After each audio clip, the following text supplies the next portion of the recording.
What if everything you were told about living a long, happy life was a lie?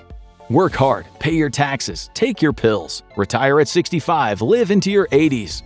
But here's the shocking truth: most of us won't make it that far. Researchers discovered a hidden death cliff for Americans born after the 1950s. Late Gen X and Millennials, it's even worse. So why is this happening? I'm Josh, and on today's episode of the Infographic Show, we're telling you why you will die younger than your parents. Chapter 1. The $1 Trillion Illusion. Let's be fair to American medicine for a moment, because it genuinely deserves some credit. Some facilities are nothing short of extraordinary. If you are a 72-year-old man who's just had a heart attack, the American hospital is genuinely one of the best places on earth to be. Cardiac intervention technology is peerless. Late-stage cancer survival rates are among the highest in the world. Once death is at your door, American medicine is a remarkable machine for fighting it off. The problem is that sentence, once death is at your door. Because the American healthcare system is not actually a health system, it is a disease management system. There's almost no investment in keeping you well, only in treating you after you're already sick. The difference isn't philosophical, it is financial and architectural. And for tens of millions of Americans, it is in fact deadly. Consider the numbers. In 2024, the United States spent approximately $14,800 per person per year on healthcare. That's about $5,000 more than what Switzerland, the next highest spender, pays. That is 18% of its GDP. The peer country average is nearly half of that figure. And yet, U.S. life expectancy sits at 79 years, a full 3.7 years below the average of comparable wealthy nations. Japan, Switzerland, Spain, they all hit 84. The U.S. trails them all. So where does all the money go? A significant chunk of it disappears into paperwork. The U.S. spends an estimated $925 per person per year on health administration, compared to $245 among peer nations. That is $680 per person every year vanishing into billing departments, insurance paperwork, and endless prior authorization phone calls. A vast bureaucratic machine that exists only to decide who pays for care that's already been delivered. Not to improve it, not to expand it, just to argue about it and report it. Researchers estimate that more than a quarter of all U.S. healthcare spending, roughly $730 billion in a single year, goes toward treating preventable conditions. That's almost as much as the country spends on its entire military. $730 billion every year spent cleaning up a mess the system refuses to prevent. Fee-for-service medicine, where doctors and hospitals make money by treating illness, not preventing it, creates a system literally dependent on people getting sick. A healthy America is a less profitable America. That is just the math. Chapter 2. The Engineered Gauntlet. So, the system isn't built to keep you healthy. Fine. But what is actually making people sick? The answer is the environment that has been deliberately constructed around the American body. The shelf-stable junk food, the lack of commuter infrastructure, the economic merry-go-round, the despair, the gauntlet Americans walk through every single day, often without realizing it is quietly costing them years of their lives. Start with what Americans eat. According to the latest CDC data, Americans get approximately 55% of their total calories from ultra-processed foods. For kids, that number rises to nearly 70%. Ultra-processed foods aren't just a bit unhealthy, they are barely foods at all. They're something else entirely. Industrial formulations engineered in labs to maximize taste, shelf life, and profit margin, with little to no nutritional value. Colorings, emulsifiers, artificial flavors, preservatives, and sweeteners at concentrations that have no parallel in nature. 73% of the food on American grocery store shelves falls into this category. The U.S. ranks first in the world for consuming it. And the health consequences of eating this stuff on the regular are not subtle. A 2024 review of nearly 10 million people found the more ultra-processed food you eat, the worse things get across the board. Your risk of dying from heart disease goes up by 50%. Risk of anxiety up 48%. Obesity risk up 55%. Type 2 diabetes up 40%. Depression up 20%. Push it further and there's a 66% increased risk of death from heart disease and a 21% higher risk of dying from any cause at all. In another major study, men eating the most processed food had a 29% higher risk of colorectal cancer. It's not just one bad outcome, it is really potentially all of them all at once. Connect those numbers to America's obesity crisis, and the picture gets even sharper. Over 40% of U.S. adults are now obese. Among millennials in their 30s, the numbers are rising steeply. This generation is becoming metabolically sick earlier than any other in modern American history, entering their 40s and 50s carrying burdens their grandparents didn't face until their 60s. Diseases once rare under 50 are now showing up decades earlier.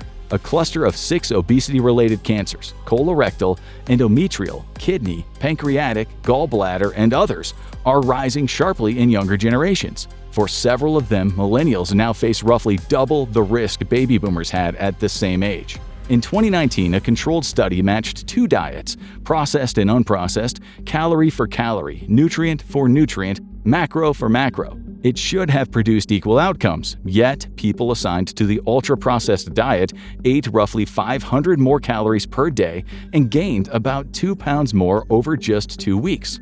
The ultra-processed foods were simply harder to stop eating. Now factor in the infrastructure problem, which is less obvious but just as damaging. America was built around cars. After World War II, the country expanded into cul-de-sacs, strip malls, and parking lots the size of small towns. Driving became the default setting for everything, and in the process, ordinary movement disappeared from the background of daily life. Think about it. You wake up and walk maybe, 40 steps to your car or bus, sit for the commute, sit at your desk all day, drive home, sit again. The most aerobic thing in your day might be carrying your groceries from the trunk. Basically, ordinary movement was engineered out of daily American life, and nobody sent the memo. In European cities like Amsterdam, cycling remains the easiest method to commute to work. It's not a lifestyle choice, it's just what people do. In Paris, people walk to the metro without thinking twice. The environment does the work for you. In most of the United States, exercise is a separate task that you have to schedule, drive to, and then treat like a second job. If you're a working parent juggling 2 jobs in a city built for cars, good luck. But none of that is actually the darkest part of the gauntlet that Americans are running. The darkest part is what researchers call the deaths of despair. Increasingly, Gen Xers and older millennials are dying from something that sounds more like a social diagnosis than a medical one. Drug overdoses, self-harm, alcohol-related liver failure, traffic fatalities by impairment. This is what we mean when we say deaths of despair. They are the catastrophic output of a generation that has been economically squeezed, socially isolated, and left without adequate mental health support for decades. Millennial opioid overdose deaths increased more than 500% between 1999 and 2017. Fentanyl changed the arithmetic of the crisis entirely. At its peak, more Americans were dying of drug overdoses every year than died in the entire Vietnam War. More than car accidents, more than gun violence. And these deaths fell disproportionately on the exact generation researchers identified as having the worst generational mortality trajectory since modern record-keeping began. Scientists have a name for the people lost in that gap: the missing Americans. In 2023 alone, approximately 705,000 people died who likely wouldn't have if the US had the same mortality rates as other wealthy countries. Back in 2021, that number climbed to 1.1 million. Since 1980, the running total sits at approximately 14.7 million excess deaths.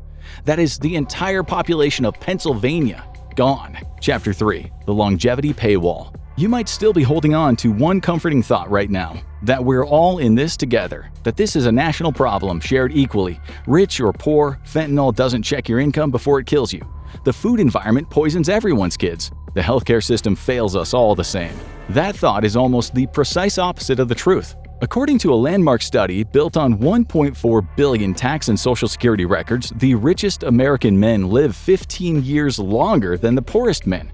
The richest American women live 10 years longer than the poorest women. Being poor in America is as deadly as smoking cigarettes your entire life. At least the cigarette companies had to put a warning label on the box. The gap is getting worse. Most people assume health is mostly about whether poor people can afford hospital care. And yes, that is part of it. But the deeper mechanism is more insidious. It's chronic stress as a biological weapon. Financial precarity, or the low-grade constant dread of being one paycheck, one emergency, or one car repair away from catastrophe, activates the same physiological pathways in the body as physical illness.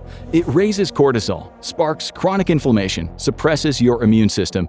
In other words, poverty physically ages you at the cellular level, faster than biology alone ever would. And for tens of millions of Americans, Americans that stress is the permanent background noise of their entire adult life. And then there is the ambulance problem. In 2018, a 45-year-old woman in Boston got her leg trapped between a subway train and the platform. It was a serious injury. She was clearly in agony, and as bystanders rushed to help her, she was caught on video begging, literally begging them not to call an ambulance. The woman's story went viral because it was extreme, but the underlying calculation she was making is not.